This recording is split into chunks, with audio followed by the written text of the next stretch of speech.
2, 62, 49. No, 69, 42. Now that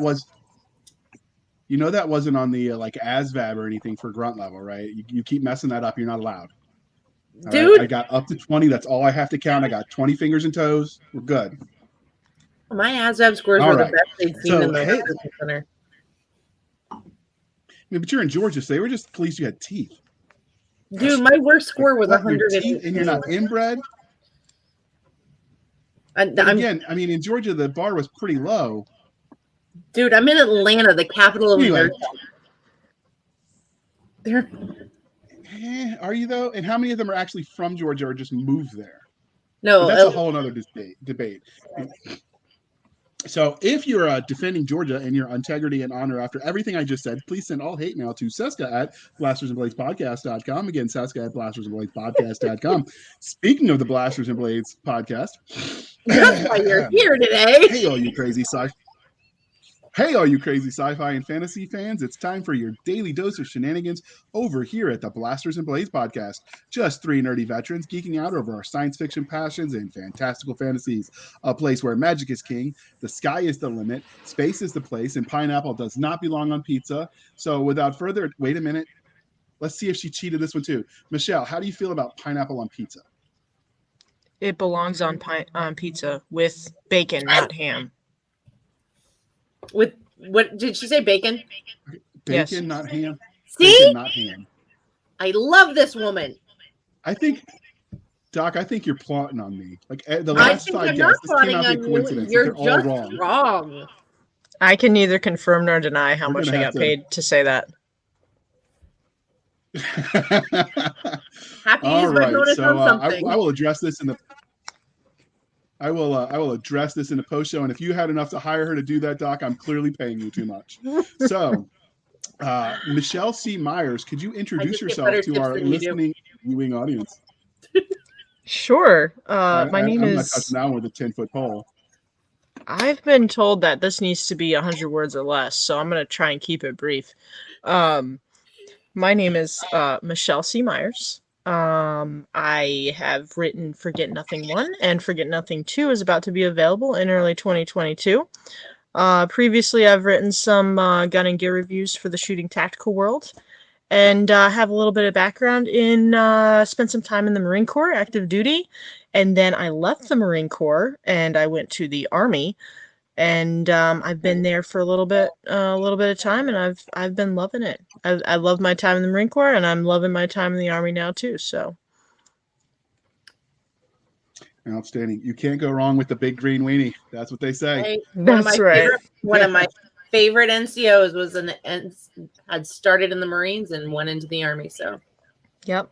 I have several soldiers right now that were in the Marine Corps, and now they're in the Army. So. It happens. So my mentor when I made sergeant was a former Marine. He got out of the Marine Corps embassy duty right when the war was in the early phases. You messed up this bad and you still had a mentor?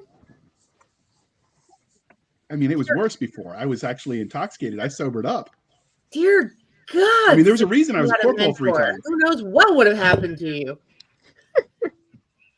I'm telling you, I was a corporal 3 times. I was the kind of junior enlisted person that she probably hated when she was a lieutenant.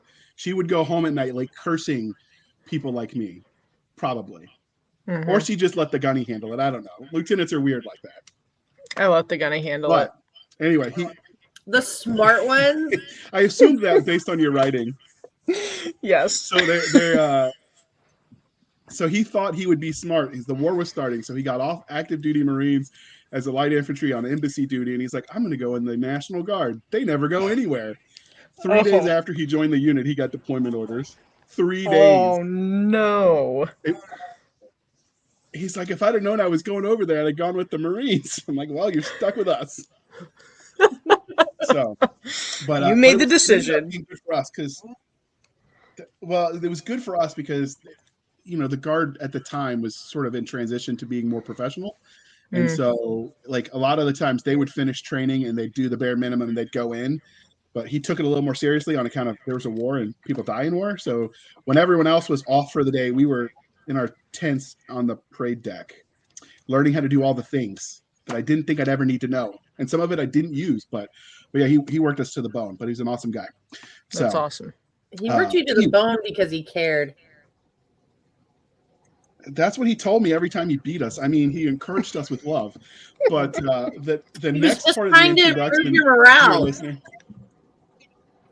Although I will say, I've told this story before, so I won't belabor the point. But when the Marines have this motto, "Gear Adrift" is a gift. Mm-hmm. So we had our tow bars for our Humvees tactically loaded, so they were hooked up and ratchet strapped in place. So in the middle of a firefight, if something happened, literally you're a K-bar cut away, and then you rock on. When we went on base, because we were transient, we never undid that. The Marines saw that as a challenge, and they wanted our tow bars, so they took them. So we got even, and we took the Marines' guide on because the guy was asleep on guard duty. Probably not the best thing for him and his gun to explain to his gunny or his captain, because I met both of them. So we liberated their guide on, and we had a trade. And he was down, like he totally went on this ops with us against the Marines. I thought for sure he'd sit this one out. We wouldn't even minded, like would have been down with it, but he's like, nope, we're one of you now. So we stole that guide on. I mean, we liberated that guide on together. That's fantastic. I will have you know, they did get it back in one piece, mostly. That's good. That's nice. Eventually. So anyway, well, we got our stuff back first. Although when we did get in a fight with the Marines at Alaconda, he sat that one out. He just watched and called us a bunch of idiots. So I mean, it's only so far it'll take us. He was right. Well, we'll talk about that one offline because it gets not very politically correct, and we try to skirt the waves of the social wars that are going on because we don't care about either side. We just want to nerd out over good books. So speaking of nerding out, we get to tell you. Yeah, that's not a bad rule.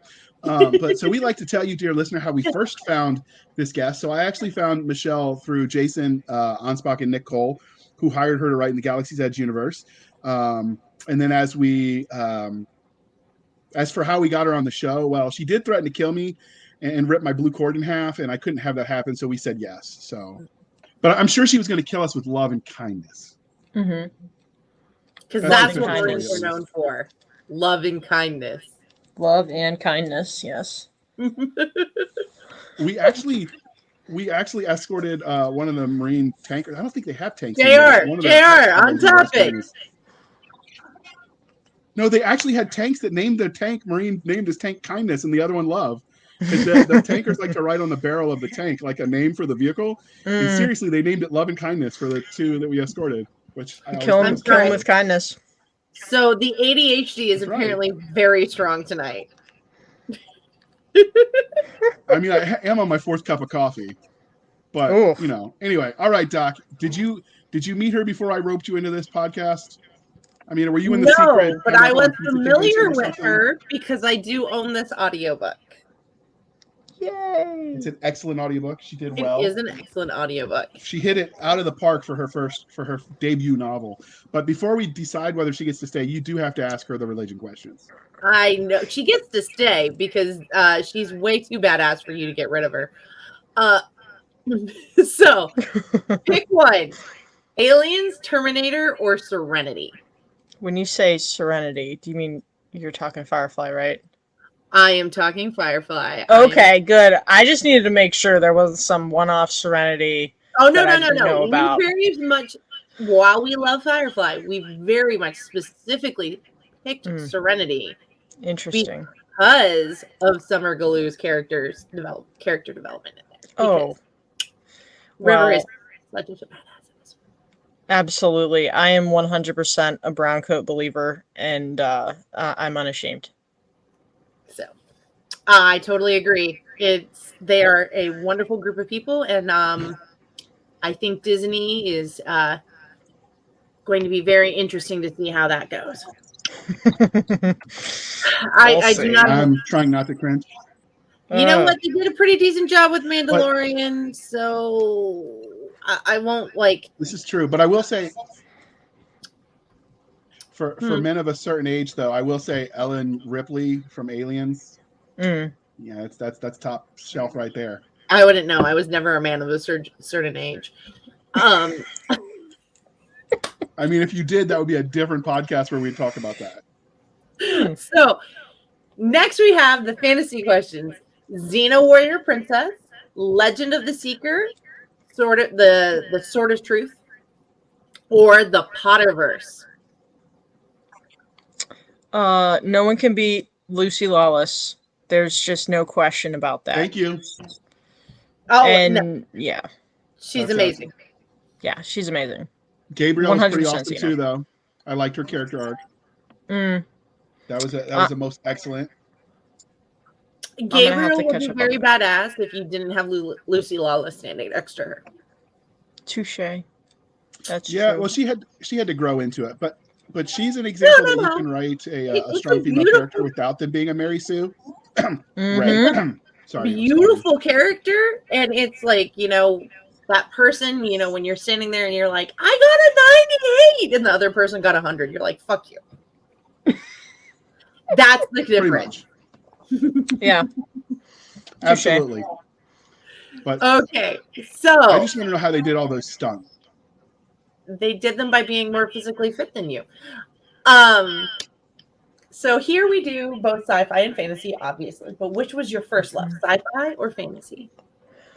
Oh, so I'm gonna have to go with I was introduced to fantasy first, and I was introduced in kind of an odd way. So I used to listen to The Lion, the Witch, and the Wardrobe like audio production on Saturday mornings on the radio, which is kind of weird.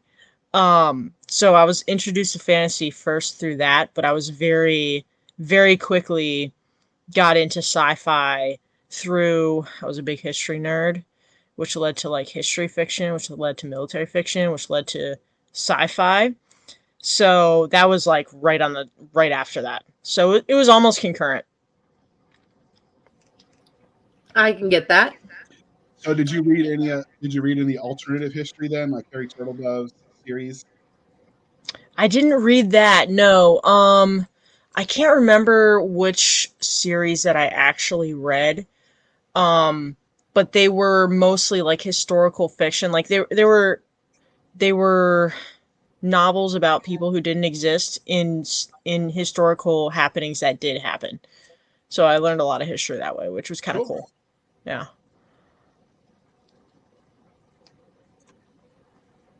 All right, Doc, And, save me from going all history nerd because I know, I was waiting to see if you fell for it.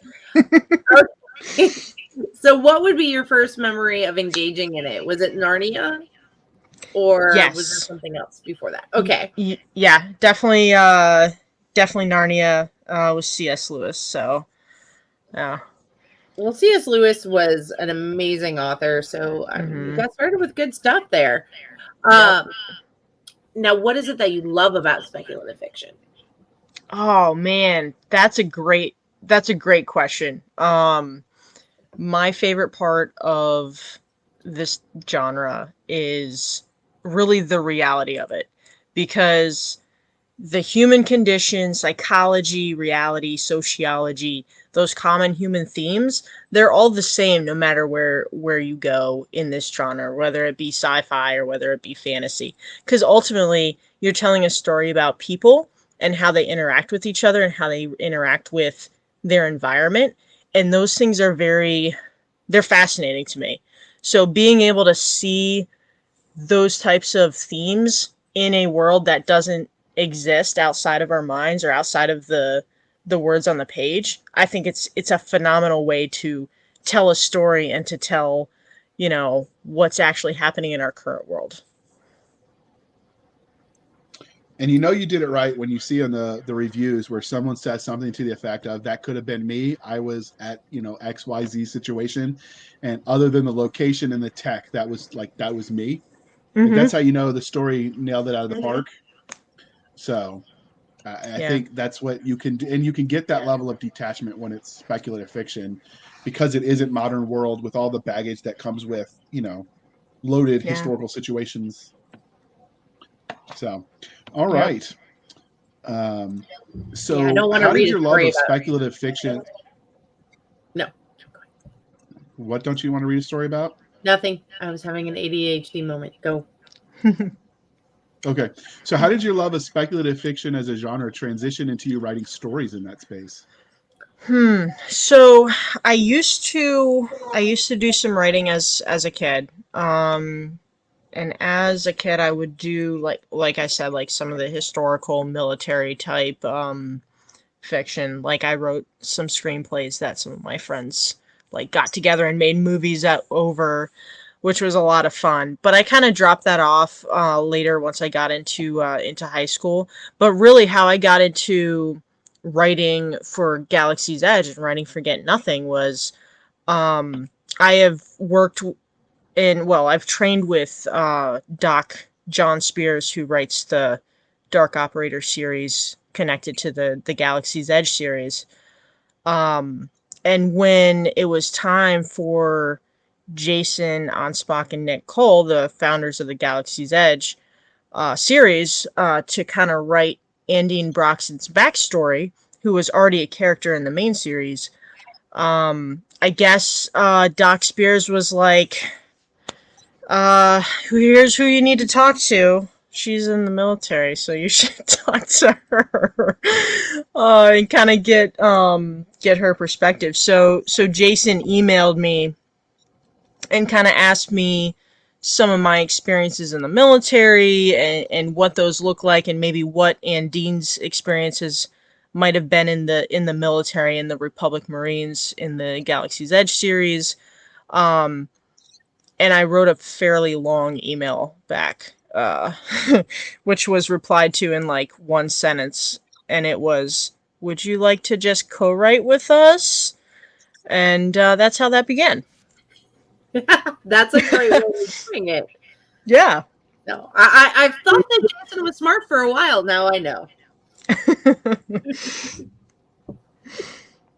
He's Well, what very made you think smart. he wasn't? Or is it just because he hired me? Was it just because he hired me? No, it's because I've been disappointed by enough males that I wonder if they're actually smart or if I just think they're smart. Oh, it's back to the Doc Cisca's therapy hour. Don't worry, No, check no, something we're out not. there. Listen to the It's bill. just fact. It's just fact. Any woman will agree with this. Well, not being a woman, I will just smile, nod, and we will move on smartly. So many authors let their own real life experiences influence the stories they tell. So, were there any specific formidable moments that shape you as a storyteller?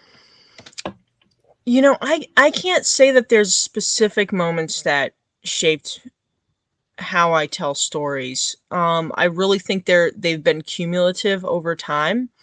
Um, I was a huge reader as a kid, and I believe that having read so many books, I picked up some of the patterns on how, books are formed, and how to tell a story in a way that's engaging. So I think that really kind of drove a little bit of the ability to tell a story.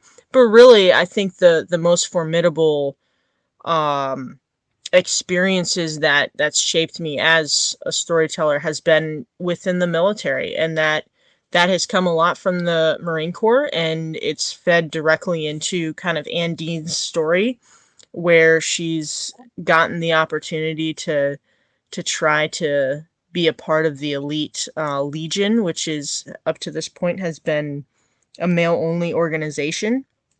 And I was in the Marine Corps at the time that the combat ban was being lifted, and there was a lot of tests and a lot of trials and a lot of that stuff going on.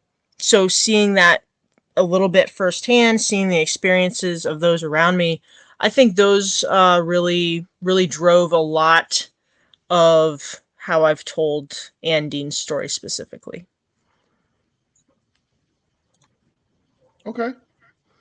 So, speaking of the military, your bio mentioned, and you talked about it briefly, that you served in both the U.S. Marine Corps and the U.S. Army as an officer.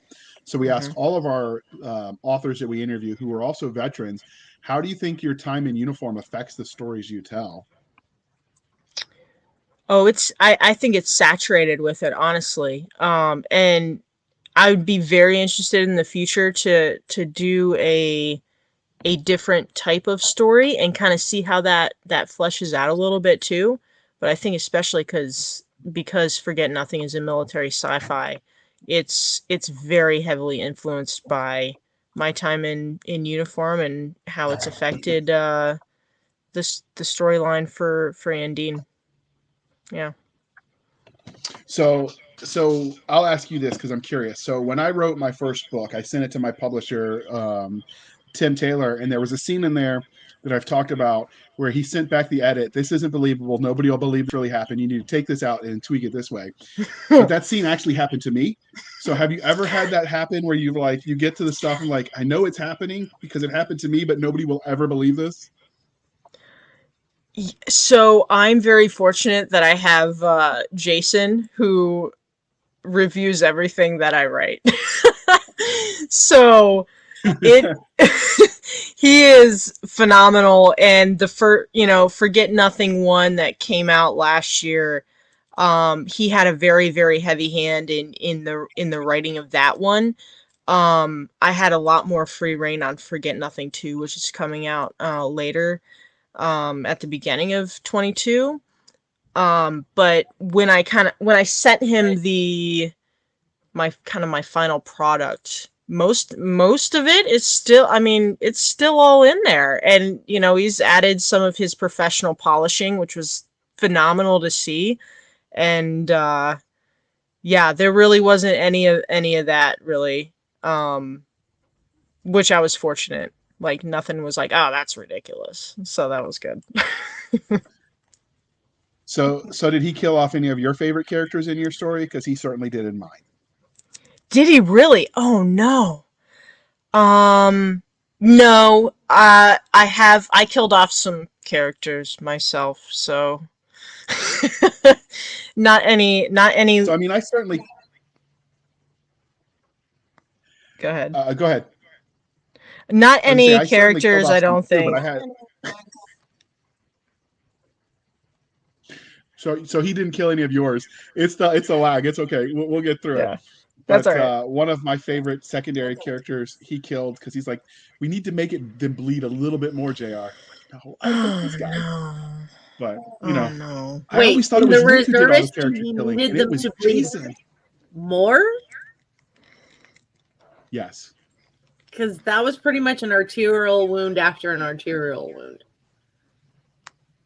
I know, but he wanted it to dig the knife in just a little bit deeper and then twist it. Because I thought it was Nick. I thought he was the evil one who killed all the characters you like. But nope, it was Jason. It's Jason. But it's Jason. Anyway, it was Jason. Nick's busy drinking and driving, not together. Yes, and not alcohol because he's on the sober train. But and then okay, I have to ask because this is personal experience for me too. But did you get the disappointed dad look from Jason if you were like a little bit behind, or is that just me? Oh man, I got some disappointed silence because I was behind. Yeah, I was behind. Disappointed dad. It's become a meme. Yeah. Oh yeah. A meme in the I wouldn't know. His disappointed dad face. Jason always smiles whenever he sees or talks to me. Yeah, because you don't have any deadlines that you missed. No. So but anyway, we talked about Forget Nothing and writing the outline in like 2018. And 2018 is when I got off of active duty. So I got off of active duty in May of 2018. I didn't start like a full-time job until like 6 months later. And 6 months later, almost the same month that I started working, Jason emails me and is like, here's the outline. You can start writing now. And I'm like, no. I had 6 months of doing nothing. I could have been writing if I had this. So after that, it took like 3 years. So here we are. You'll show him. Yeah. So back to your experience in the military. So when you write, do you draw on people that you knew personally when you were in? Oh, yes. I have several characters that are their personalities and some of their stories are based off of specific people. They don't always bear that same person's name. And I have some people that have a name that I want to commemorate and aren't necessarily, reflect the personality. But then there's some, and these are my favorite characters, I think, that are kind of conglomerates of multiple people that I've served with rolled into one. And there's several examples of that in Forget Nothing 2, and at least a couple in Forget Nothing 1 that are some of my favorites. I like when you write your Marine or your military characters that you don't pull any punches and nobody's like too much of the scumbag, like people that have an agenda or people that serve that try to glamorize. Like you picked a happy medium. Oh, wait till Forget I thought Nothing 2. that's always I'm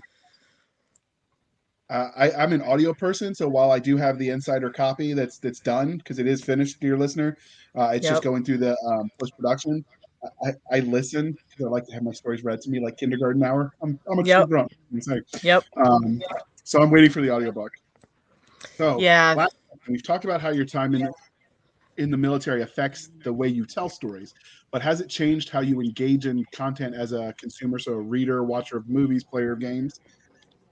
Oh yes. I have, since being in the military, I remember specifically when I was in the Pacific area with the Marine Corps. I had a lot of time to read when I was on a ship, and I put a book down. Like, I stopped a book that just had a completely terrible explanation of, like, guns and gear, and I was like, this is a decent story, but I just can't deal with your terrible explanation. Like, this is such a turnoff. So I had to put it down. It was bad. Yeah. I've listened to Doc rant about that with some of her friends that write fantasy. She's like, no, that's not the military at all. I don't know what you were doing, but I was just a phone call away. You could have called me.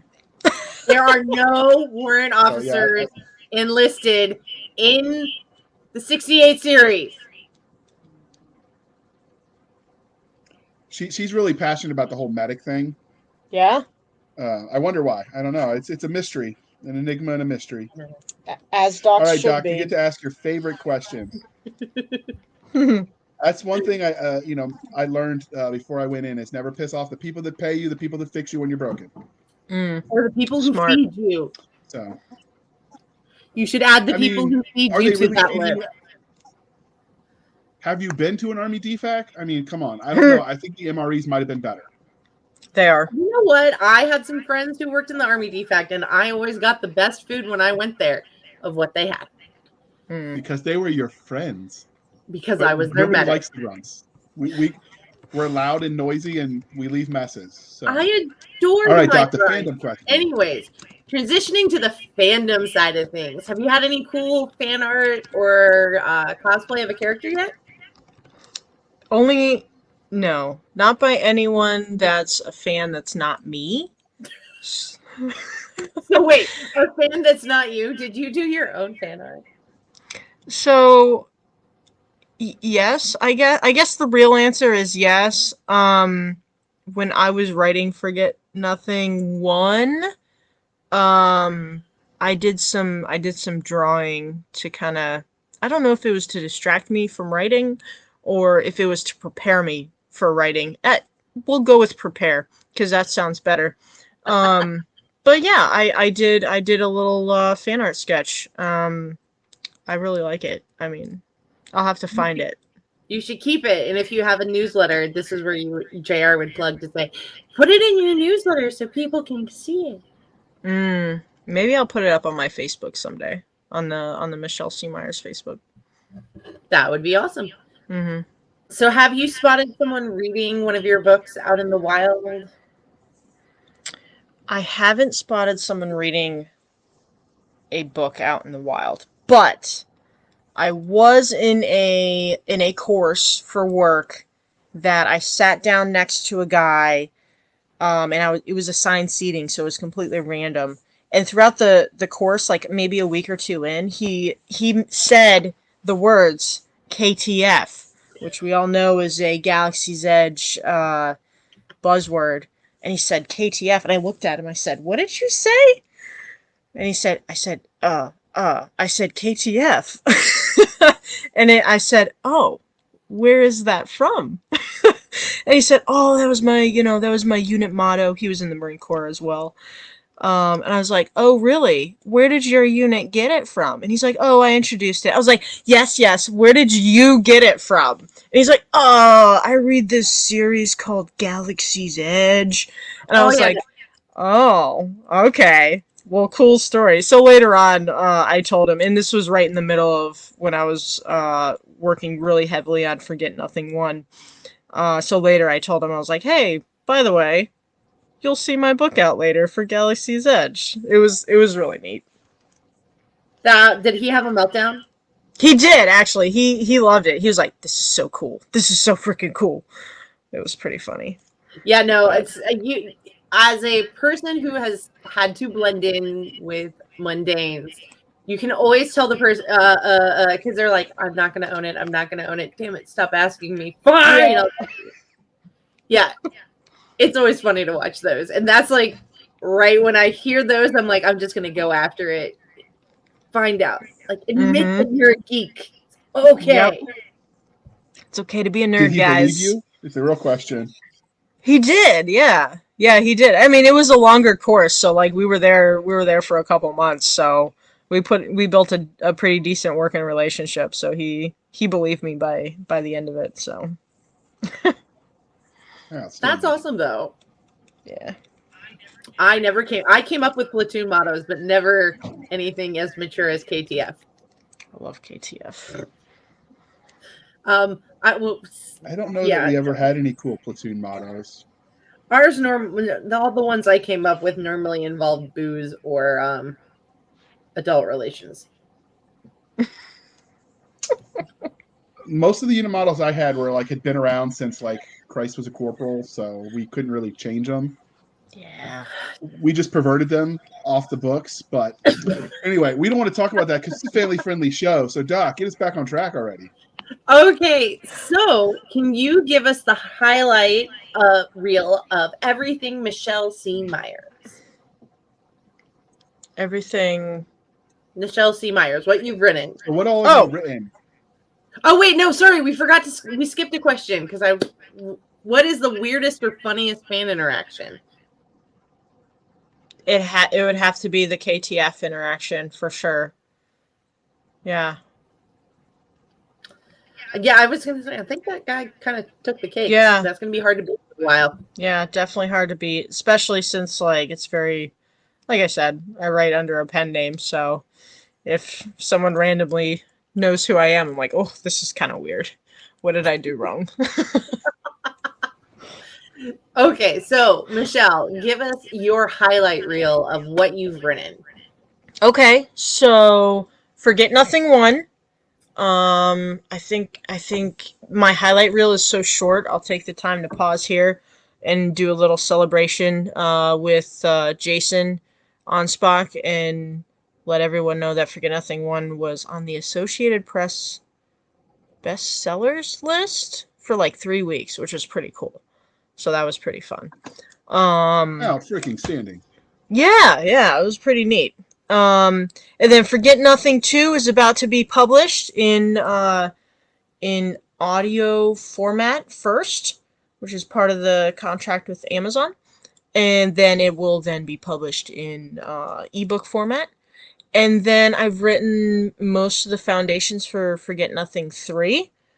And once Forget Nothing 3 is complete, those will be compacted into one book. So not like Lord of the Rings, because I can't compare anything that I do to Lord of the Rings, but it will be 3 books. Well, I mean, it is Legion, so there might be enough walking to qualify. That is true. There's a lot of walking.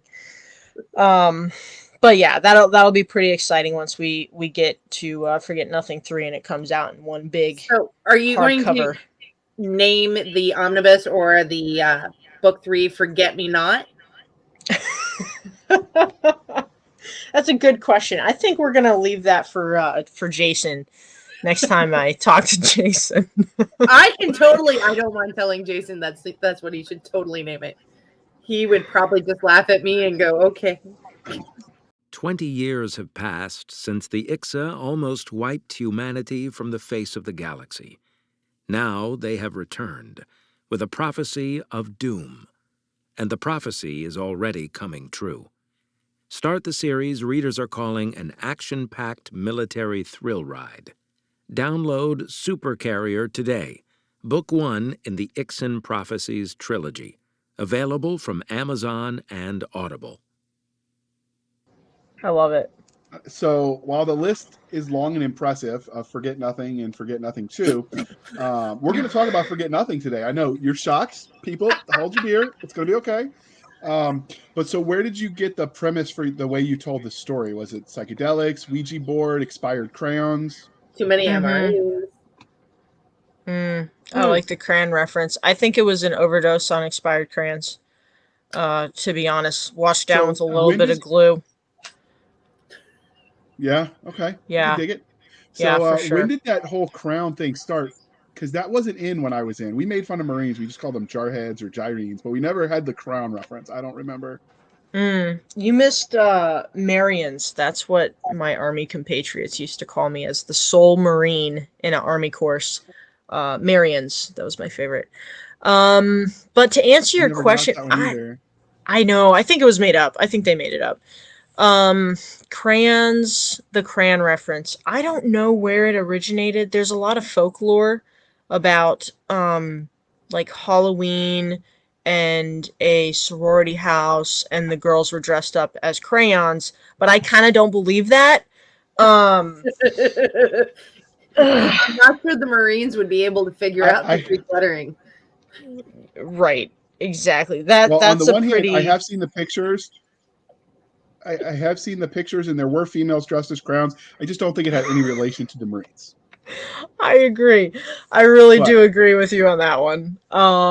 Yeah, so I don't know where the actual origin began. It might have been it could have been a meme at this point. Um, It's definitely been a meme since. oh yeah, it has. But as for the origin, as they say, it's lost to history and the internet. so I remember, so in the Army infantry, we make fun of the Cav Scouts all the time, like Oh, all the mercilessly. time. Like you beat them like a redheaded stepchild. And so I remember a picture of Well, a they tank that deserve had it. rolled over into a ditch in Iraq in '05. They absolutely had it coming. And they always like to tell everyone they're basically infantry, but don't even get me Hmm. started. Oh But yeah. as a basic leg grunt with all the spicy boys and the ranger bad boys, like I have to have someone to pick on. So Yeah. for them, I'm at the bottom of the heap. So for me, I got to like kick the Cav Scouts. But there's a Yeah. picture of a tank upside down, and it says, "You remember those kids that ate glue and crowns in elementary school? They're driving these tanks now," and that was the joke. And so to see that suddenly sort of transferred over to the Marines, that's why I wasn't sure. Yeah. So, That's all pretty right, but true. that's an interesting origin story. Hmm. So, yeah, well, one day we'll settle it. Dear listener, I'll tell you what. When we post this, if you know where the crown reference started, you Hmm. should let us know in the comment section. Email us, do all the things. You know how to reach us. We tell you at the end of every show, so you should tell us if you know where it started. But We before haven't we driven dig them off in, by can you then. tell us where that? It's possible. Now you've been looking because Michelle C. Meyers, in addition to her work as the as an Army officer right now, she's also one of the Spicy Girls. That's what Nick calls them. Our co-host Nick Garber says anybody that works with the special peoples, he calls them Spicy Boys and Girls. So because of that, she can't show her face because then she'd have to kill you, and we don't So want if you to you have die. a We want you problem with it, listening and buying go the talk to things. him. Right. So it's all Nick's fault, basically. It's Nick Garber's fault. You can send him the hate mail, but where did the art that you're looking at, that we're all looking at on the screen, where did that art originate? Did you have any say in it, or did Jason just like, here's the cover?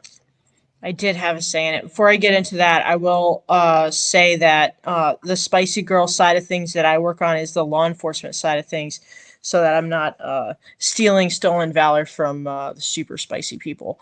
Um, but let's talk about this artwork, because this artwork, I love this artwork. So Forget Nothing 2 has the original artwork that was proposed initially. And I won't spoil that because you will see it eventually, or you will have already seen it potentially in some of the fan groups. But this one specifically, I actually got to work a little bit with Jason and the artist a little bit with. Um, and Jason came up with the original concept, and I had a little bit of tweaks, so we didn't have the smoke initially. I think that was my idea with the smoke, and I thought it tied very well into the second book cover, because the second book cover has a yellow theme to it, so I really wanted to add the yellow smoke there and kind of tie that into the into both titles. But yeah, I really like this this cover, and especially I like her gear too, because it's very marine like. It kind of has that Legion Sidon type vibe, which is very much akin to the Marines not getting the newest gear. So obviously this gear is a little bit older. So I know, like when I was writing, so I wrote some of the Space Marine, the Imperial, well, not Imperial Marines, the Hull Busters in my books with the Galaxy's Edge as well. And that's one of the things Jason hit home on, is they have to have the low crappy gear that doesn't look like it should be in space, like the Yeah. Colonial Marines vibe was what to go for. And I think this sort of perfectly encapsulates that. Let me see if I can zoom in. And if you can see the drop down, while the Marines have the full, the Legion has the full HUD, they just get a little one eyepiece in there. Hope they don't puke their guts out because they're dizzy looking at it. Exactly. So Exactly. I will say that I'm impressed that you got way more of a say on the cover than I did for mine. Because when I asked about the cover, he's like, first off, why aren't you standing at attention when you're typing to me? And second off, you'll get what you'll get and you'll like it. So, I mean, That's because he knows you maybe like Doc it like Spears that. scared him. One of these days, people are going to ask why I'm not seeing a therapist the way you talk about me, Doc. But anyway, I do really Who said like you the cover. weren't? Touche, but this is not the J.R. Handley therapy hour either. They don't come for that. Well, maybe they do. I don't know. You tell us, dear listener. But I really do like that art. And then the other one is they didn't use it, but I happen to have it. So let me give you. Nope, it's not there. There's some pretty epic art right now that is the same setting, the same engagement for a certain character that's much beloved, Major Owens. Yes. That's also in there. For whatever reason, I didn't grab it from the Galaxy's Edge file, but that art is amazing as well. You can find that in the Galaxy's Edge fan club. I will share that art again when I share this to there as well to spread the love. But that art, it was your book that made me realize he was Scottish, because when they did the accent. Yep. So I actually to the main series, and so yeah, I actually got a say in the narrator too, and I listened to the narrator that we selected, and she had done a lot of accents in the past, and I picked her specifically so that she would do Major Owens' accent the right way. But not because of how she says so. Marine. Correct. So she did say corpsman instead of corpsman, but that aside, I mean, seasoned narrators that don't do military stuff. Some corpsmen are more like corpsmen, I guess. Yeah, I mean, I've heard one military sci-fi writer who got adjutant instead of adjutant, or instead of the enemy was routed, it was rooted, like a root for a tree. I mean, so as much as it is to make the jokes, like I don't blame them for not knowing. But other than that glaring omission, I think she did a stand-up job. I have a sort of a voice crush on a certain female narrator because she does such an amazing job. But if I Veronica Gigarer, and I'm probably butchering her last name, I'm sorry, V. But other than her, because she did a series, she was the first audiobook I listened to. But other than that, and she does amazing voices, I would say for female narrators, when the female is the main character, you got the second place forever. Like she's amazing. So I'm excited that you're getting her again for Get Nothing too. I think we are. So, well, we're gonna hope. Apparently, JR's Fingers crossed. Because his vote carries lots of weight. It's true. I haven't heard yet. I'm just told this. Huh? I was gonna say I'm just told when to be there and to smile. Like that's about the extent of it. Don't be there. Go type on your computer. All right. Yeah, I mean, we've done Zoom chats and stuff too. And then of course you get the Nick Cole approach of nobody cares, JR, nobody cares. It's very Nick anyway. Cole. Yep. It is, but that's what we love about him. So moving on to the book itself, we don't need to listen to my therapy hour. Thank you, Doc. Okay. So moving on to the book itself. What Can you? would How you say the 30 familiar? second? Hold on. Doc, you're jumping ahead. What would the 30-second elevator pitch be? Okay. I'm going to share my screen here with you for a second. Let's see if I can do this. Sure. How do I share this? Okay. Share screen.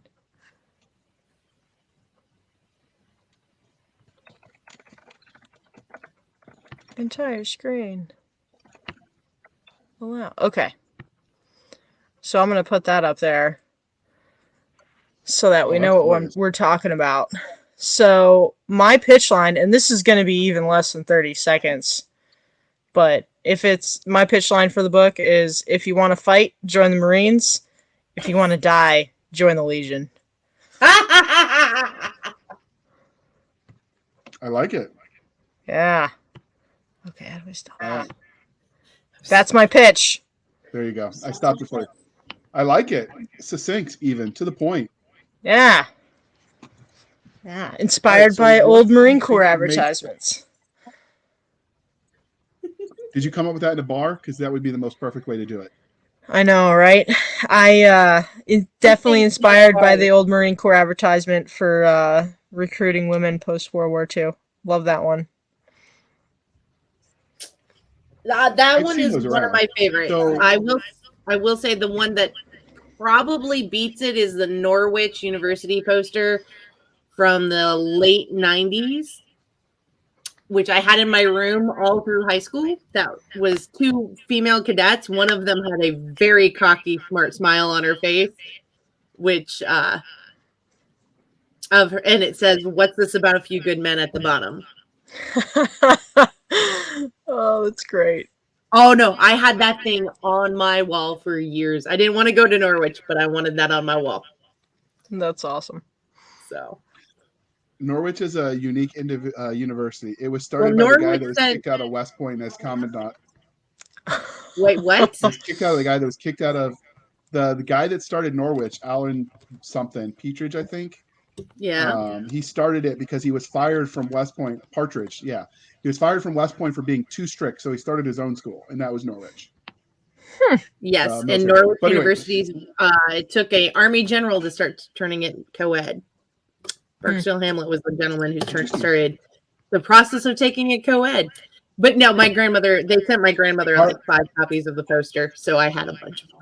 Nice. Anyway, so what do you think makes Doc? So what do you think makes Forget Nothing special in the crowded field of Galaxy's Edge? Ooh, in the field of Galaxy's Edge specifically. I think it's better to just say in general, even, because in general, not all of our listeners read Galaxy's Edge. Some of them read Four Horsemen. Many of them read Arthur Harrington. So what is it that makes her different than like Honor Harrington, for even? Okay, so I think in Forget Nothing and with Andine Broxton, I think the perspective that you're getting from her is very unique, and it's something that, because of her background and because she's already capable and competent when we meet her, she's obviously she's not a Mary Sue because she's already a badass before we meet her. And the perspective that we get to see is one of a first-person perspective. So you're not seeing everyone else's perspective, you're seeing her interpretation of events, and that's especially going to be very, very interesting when it comes to book number 2, when she goes to Legion selection and things like that. I think another point there too is a lot of the characters, when you meet them in Forget Nothing 2, not so much Forget Nothing 1, but in Forget Nothing 2, the majority of the characters are gray. So they're not good, they're not necessarily bad. They have their positives and their negatives, but they all have their priorities. And some of them can be understood, even though you don't want to understand them. So yeah, I think those 2 different things kind of make Andine Broxton a little bit unique.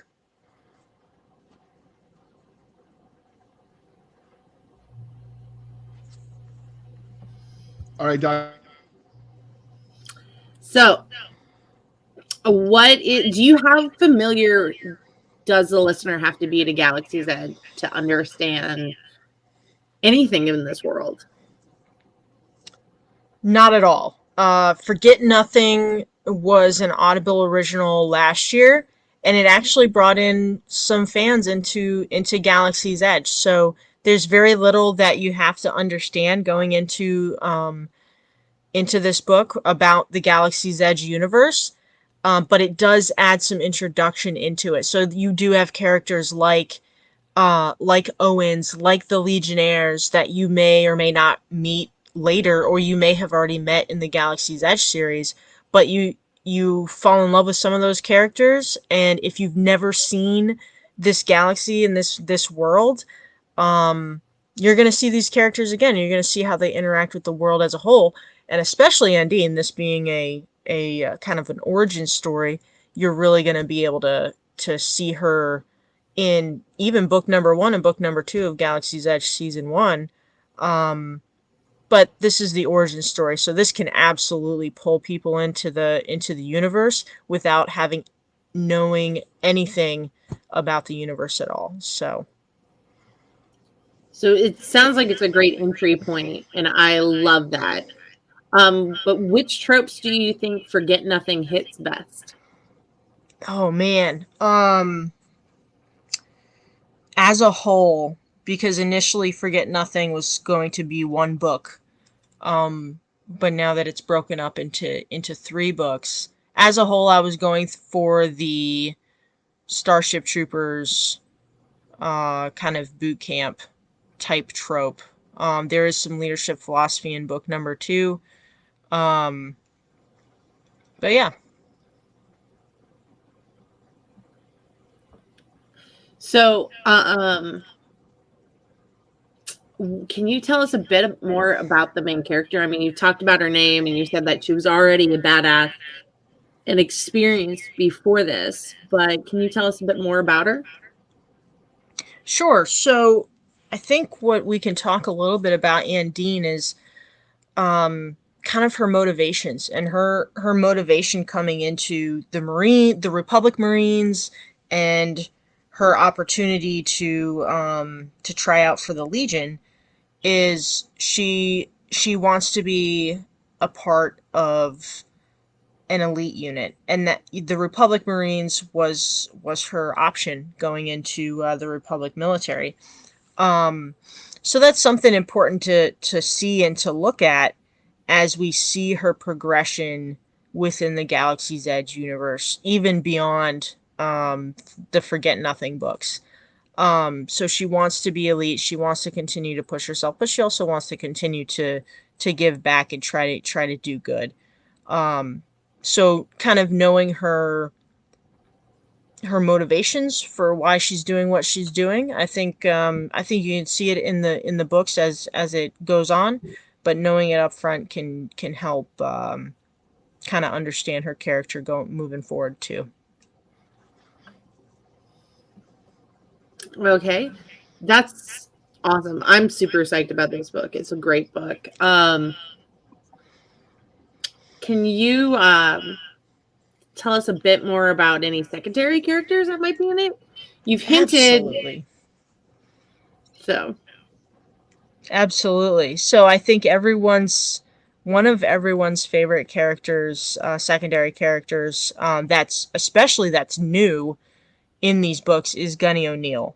And this kind of goes back a little bit to, some of the inspiration drawn from the military.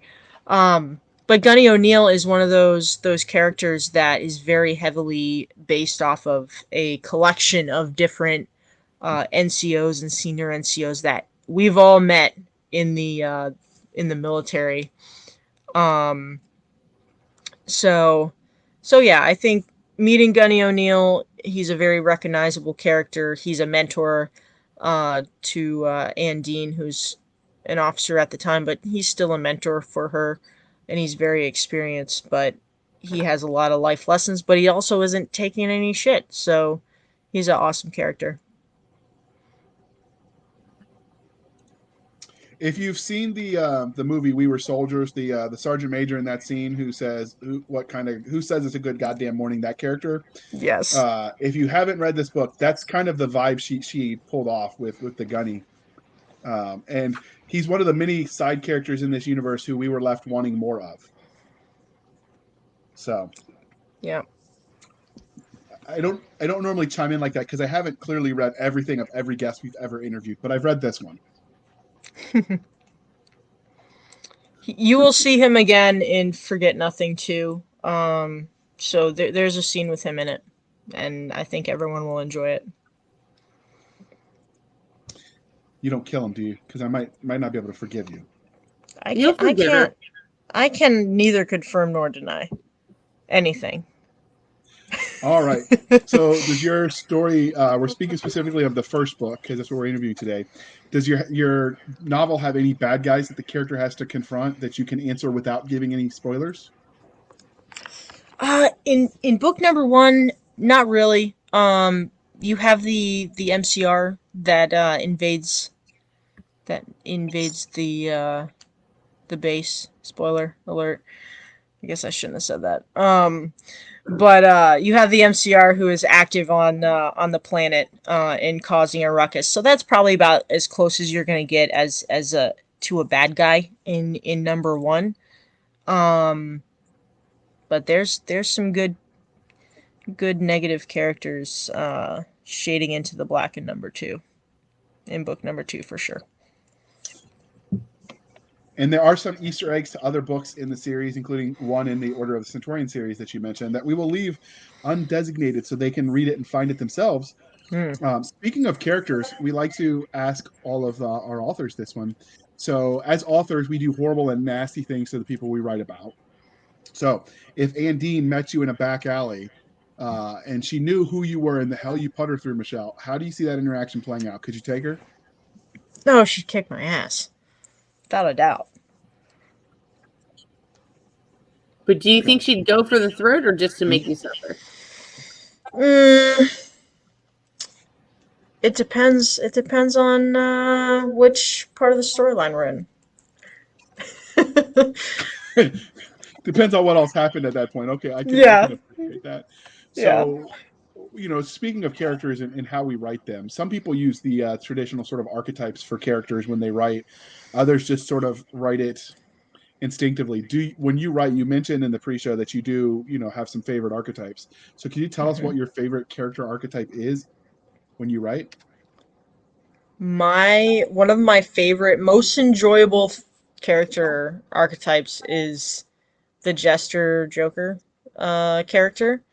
Much like Masters, if anyone's familiar with the original Galaxy's Edge series. I don't have that character in the first Forget Nothing, but I do have Masters' little brother, not his actual little brother, but a little brother of Masters in book number 2, and he's fun. He shows up to Legion selection in skin tight workout pants and a purple mohawk, so we're all gonna get some fun scenes with him. Outstanding. All right. So finally, what can you tell us about the universe for people that aren't intimately familiar with? What can you tell us about the world where the story takes place? So Galaxy's Edge is... do you want like a brief overview of what Galaxy's Edge universe is? Yeah. That might work. Okay. So Galaxy's Edge is a fascinating world, sci-fi world that... Oh man, I haven't prepared for this question, but it is it's a fascinating sci-fi world that a lot of people akin to a certain series that has blasters and space wizards also. However, I love this series, and I love the Galaxy's Edge series and the universe within Galaxy's Edge because it really focuses a little bit on the kind of the political environment that's happening, but it also really zooms in and focuses on the individual soldiers who are the Legionnaires, the most elite soldiers in the galaxy. It kind of tells their story of the universe through their eyes initially, and then from there it expands dramatically, and we get the military sci-fi, we get the space opera, we get the space espionage type story. Yeah, it's a fun universe, and I love it. It's really fun to read. It's really fun to write in too. So for those that were from the OG Galaxy's Edge crowd that remember back in the day when Nick would do noir interviews under a streetlight at like 10 o'clock at night talking about it as he was writing it. The original tagline for Galaxy's Edge was Star Wars, not Star Wars, or Star Wars if the stormtrooper Star Wars was it stormtroopers in Afghanistan if the stormtroopers could shoot. That was the original vibe that it went for, but it's become so much of its own thing. I don't know that does it justice anymore. Yeah. So, and they just sort of expanded the lore from there. But that is it in a nutshell. So we won't put you on the spot anymore to talk about that. But Forget Nothing is clearly part of a series. We know that because you said they're currently one book out published, one coming out as soon as it goes through the wickets over on Audible. But is their story done after that? What more can we expect from these characters? So Forget Nothing, once again came out last year as an Audible original. Forget Nothing 2 is going to be coming up early 2022 in both Audible and ebook format. So we're definitely going to see Andine again. We're going to see at least one or two characters in Forget Nothing 1 in the follow-up books. But there will be Forget Nothing 3. So we have a trio 3-book series planned to finish out Andine's origin story. And honestly, Andine, I did not expect her to return for season 2 of Galaxy's Edge, but she's back, and she has some major storylines within season 2, which I was surprised about. And yeah, so if you want more Andine Broxton, she's in the very first books of Galaxy's Edge and Legionnaire, and her story continues, and it's more complex than I planned. I mean, Jason and Nick are phenomenal, so these characters are out there with more stories. It's phenomenal. Oh, outstanding. All right, Doc, you're next.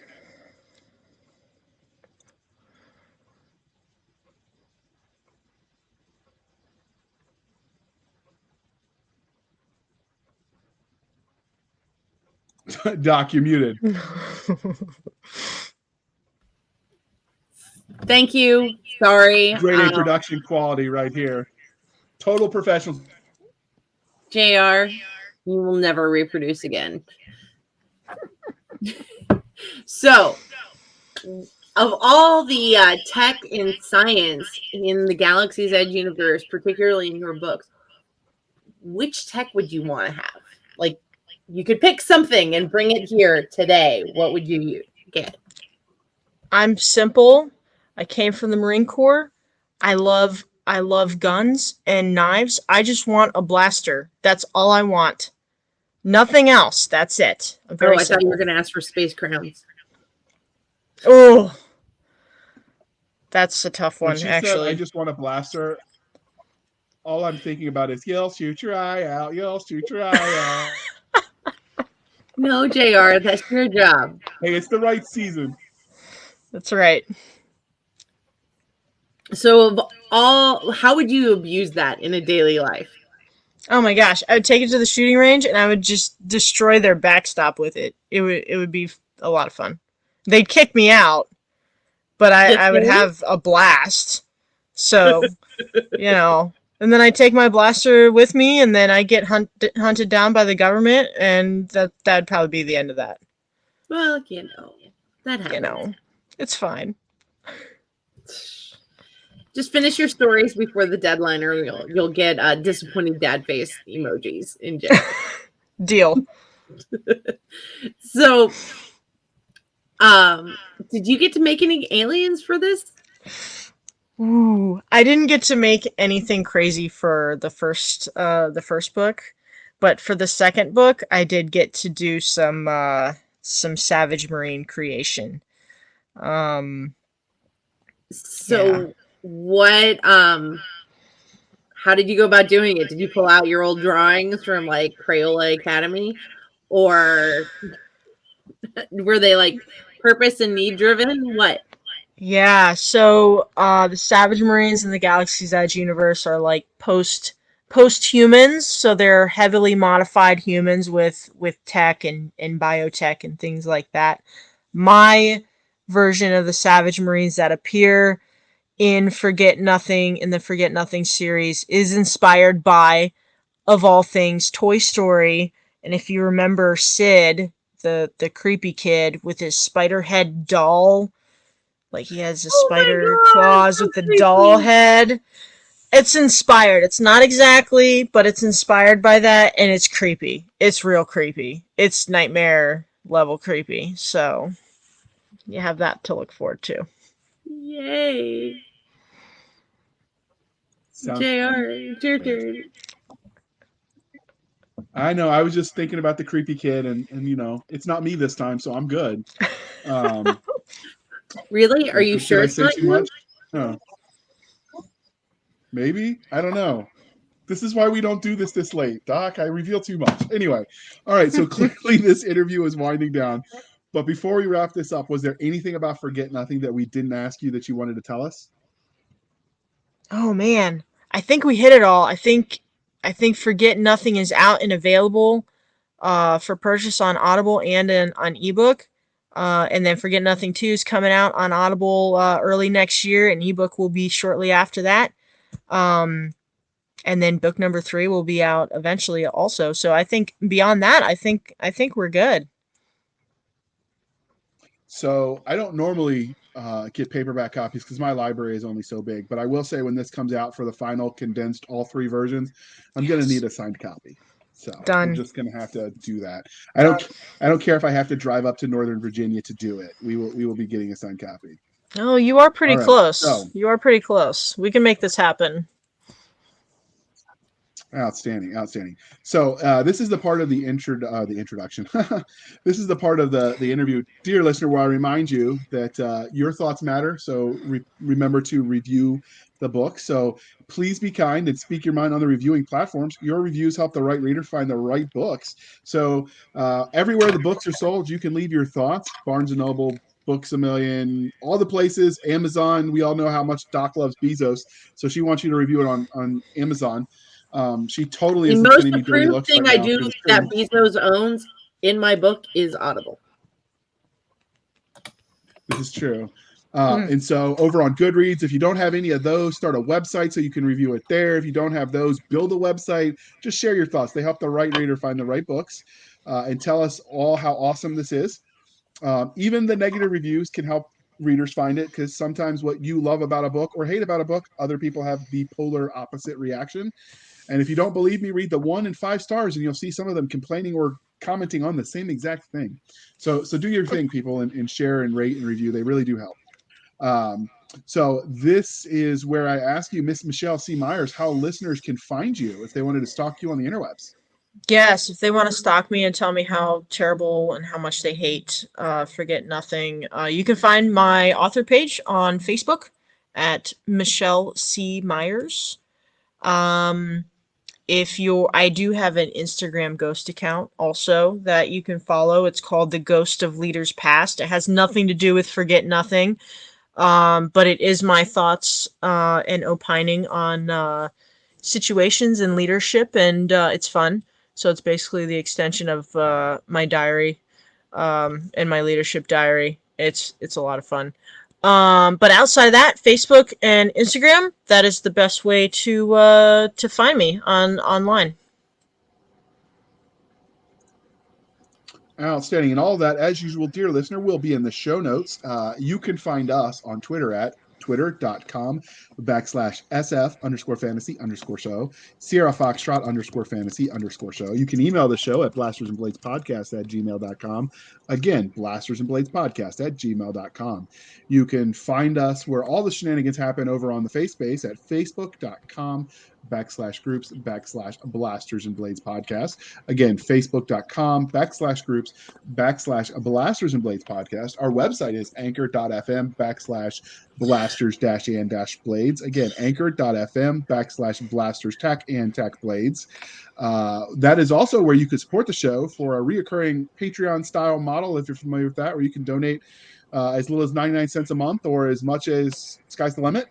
It helps keep the lights on because producing the show isn't free.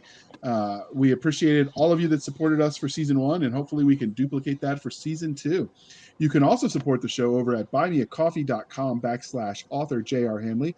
Again, buymeacoffee.com/author J.R. Handley. Be sure to put in the comment section that it is for the podcast, and I promise I will keep my co-hosts, Doc Cisca and Nick Garber, duly intoxicated. They will drink until their liver surrenders. Never surrender. All right, bring us home, Doc. Okay.